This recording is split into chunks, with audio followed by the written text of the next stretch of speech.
Devenir mangaka? C'est possible ailleurs qu'au Japon. Ce rêve de vivre de ses dessins, Stéphanie Le Chevalier l'a réalisé. 1 an après son diplôme, elle a signé chez un grand éditeur pour une série de 5 volumes. Direction l'EIMA à Toulouse pour la rencontrer.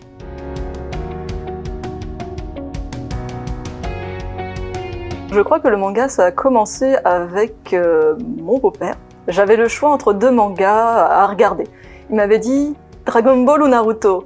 Bon, c'était difficile à choisir au début, je connaissais pas trop le manga, lui il avait grandi avec ça. Du coup, mon choix ça a été au pif, Dragon Ball. Et j'ai pas regretté car franchement graphiquement, c'était dynamique, même les personnages, j'ai accroché direct. Au fur et à mesure, je les ai dessinés, ça ressemblait au début à des bonhommes bâtons, c'était vraiment dégueulasse.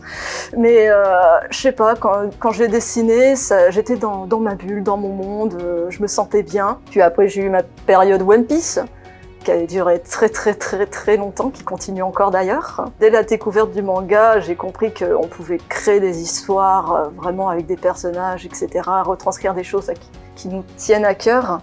Et c'est pour ça que j'ai vraiment surkiffé le manga pour ça.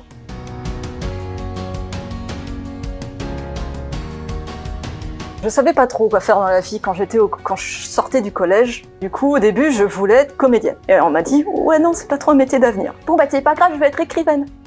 C'est pas un métier d'avenir non plus, et le dessin encore moins. Donc je me suis lancée dans un truc qui n'a strictement rien à voir. J'ai fait un bac pro animalerie, voilà. Je me suis rendu compte que c'était pas du tout ça que je voulais faire. Et je me suis rendu compte qu'il y avait des écoles de manga qui existaient en France. Et elle a choisi l'École internationale du manga et de l'animation à Toulouse, dont elle a intégré la première promo.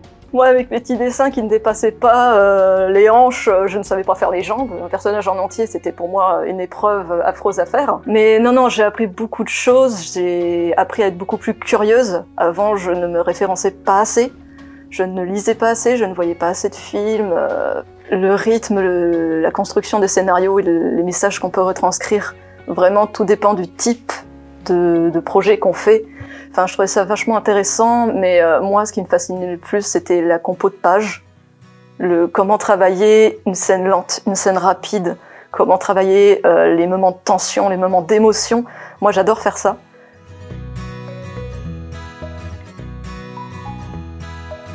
Je suis éditée, j'ai signé, c'est bon, je peux enfin dire cette phrase, même si ça me fait encore bizarre de le dire que je suis éditée. Mais ouais, j'ai signé au mois de juillet avec un projet qui est venu comme ça l'année dernière. Je me suis dit, comment rendre un vieux métier indispensable, comme par exemple les ramoneurs, et si je le plongeais dans un monde où la cendre tombe constamment. Et j'ai fait, mais oui, on tient quelque chose. Donc je suis restée sur ça, j'ai approfondi le projet et je suis revenue à Angoulême pour présenter mon dossier à 2 éditeurs qui ont tous les 2 me fait une proposition. Et donc je signe chez Ankama, enfin j'ai signé, comme quoi j'ai encore du mal à dire que la phrase c'est j'ai signé chez Ankama pour un projet appelé Achille.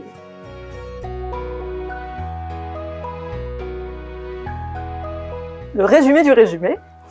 Donc c'est après une catastrophe industrielle, donc une usine qui a explosé et qui va plonger une partie du monde dans la cendre. On va suivre notre héros, Ben, qui est un jeune ramoneur et qui souhaite devenir chef de groupe, comme son père. Mais de fil en aiguille, en avançant dans l'histoire, on va se rendre compte qu'il y a des phénomènes étranges qui se passent avec la cendre, mais en même temps avec l'entreprise pour laquelle notre héros travaille. Il se passe beaucoup d'autres choses après en arrière-plan, mais no spoil.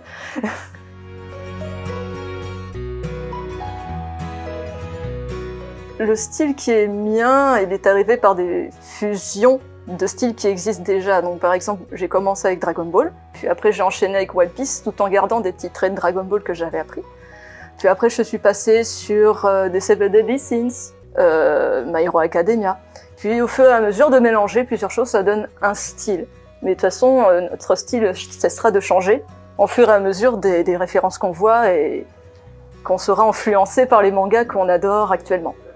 Pour mon projet, en tout cas, moi je me référence beaucoup sur le graphisme. Actuellement, c'est plus Drifting Dragon. C'est un style graphique vraiment très assuré, un équilibre de noir et blanc parfait, sans trop utilisation de trame.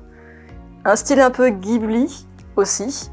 Après, en termes de scènes d'action, bon, Il y en a énormément, mais j'aime bien les scènes d'action de Blue Lock, en termes d'ancrage, etc., de finition. Les Misérables, car oui, c'est un roman adapté en manga, franchement magnifique. Un style graphique aussi incroyable.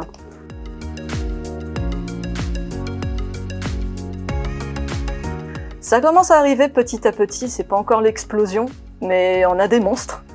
Dans le manga français, on a vraiment des monstres qui ont vraiment un sacré bon niveau. Moi, j'arrive là-dedans, dans cet univers, je fais waouh, je suis impressionnée par beaucoup de mangakas français. Je dirais que c'est en bonne voie, faut juste que le public soit bien réceptif, quoi, et qu'il prenne bien le temps de comprendre. Pour certaines personnes, le manga, c'est japonais, c'est pas français, etc. Donc on essaie d'inculquer ça aux gens que non, le manga est juste un genre. C'est comme la BD, il pourrait très bien avoir des gens dans l'Europe qui font de la BD, ou les Japonais qui font de la BD, ou même le comic, c'est juste un genre. Ça n'appartient pas à un pays, c'est juste un genre.